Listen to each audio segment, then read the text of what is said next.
नमस्कार। किष्किंधा में श्री राम व लक्ष्मण वार्ता कर रहे थे। उसी समय देवर्षि नारद वहां पहुंचे। उचित आवभगत के बाद उन्होंने श्री राम से कहा कि मुझे देवलोक में सब ज्ञात हो चुका है। देवी सीता सुरक्षित हैं तथा तुम्हारे अवतार का प्रयोजन ही रावण वध है।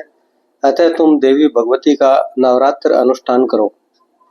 सृष्टि के निर्माण हेतु ब्रह्मा, मधु दैत्य के वध के लिए श्री हरि, त्रिपुर वध हेतु भगवान शंकर, वत्रासुर वध हेतु इंद्र तथा विश्वामित्र, भृगु, वशिष्ठ व कश्यप द्वारा इस व्रत का अनुष्ठान किया गया है।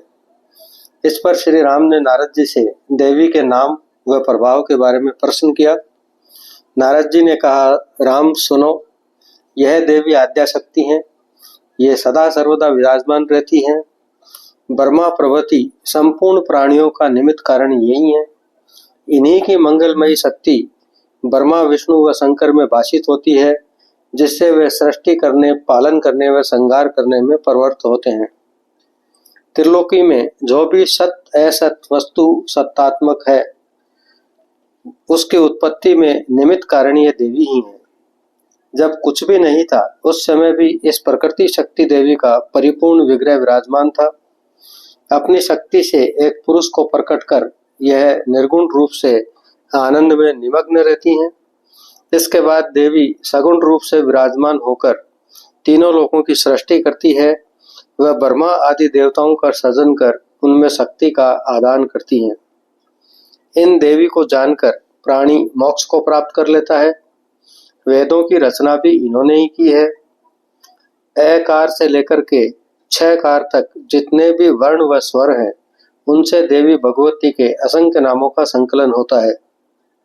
आराधना करने पर दुखों को दूर करना उनका स्वाभाविक गुण है।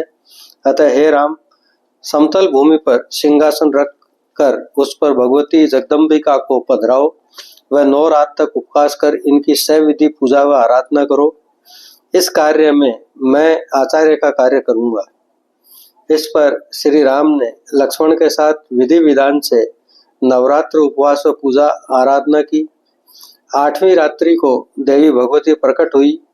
वह राम लक्ष्मण को आशीर्वाद देते हुए गंभीर वाणी में बोली, हे महाबाहु श्री राम, मैं तुम्हारे व्रत से संतुष्ट हूँ। भगवान नारायण के अंश से तुम दशरथ के पुत्र रूप में प्रकट हुए हो। इससे पूर्व भी तुम मत्स्यावतार, कश्यप अवतार, वराह अवतार, नरसिंह अवतार, वाम अवतार, परशुराम अवतार आदि में प्रकट हो चुके हो। रावण द्वारा दिए जाने वाले महान कष्ट के कारण देवताओं की प्रार्थना से ही तुम्हारा यह अवतार रावण वध के लिए ही हुआ है। यह लक्ष्मण शेषनाग का अवतार है तथा ये सभी वानर देवताओं के ही अंश हैं। इन सभी में मेरी ही शक्ति निहित है। नवरात्र में असीम श्रद्धा से उपासना करने से तुम मेरी कृपा से पापी रावण का वध कर सुखपूर्वक राज्य भोगोगे व अंत में तुम पुनः अपने परम धाम को सिधारोगे। यह कहकर भगवती अंतर्धान हो गई। परम पूज्य व्यास जी कहते हैं कि जो मनुष्य भक्ति पूर्वक देवी भगवती के इस उत्तम चरित्र का श्रवण या पठन करता है, देवी कृपा से उसे प्रचुर भोग भोगने के पश्चात परम पद की उपलब्धि होती है। आपको हमारा चैनल अच्छा लगा हो तो इसे लाइक, शेयर व सब्सक्राइब करना न भूलें। अगली बार फिर किसी नए विषय के साथ, तब तक के लिए नमस्कार।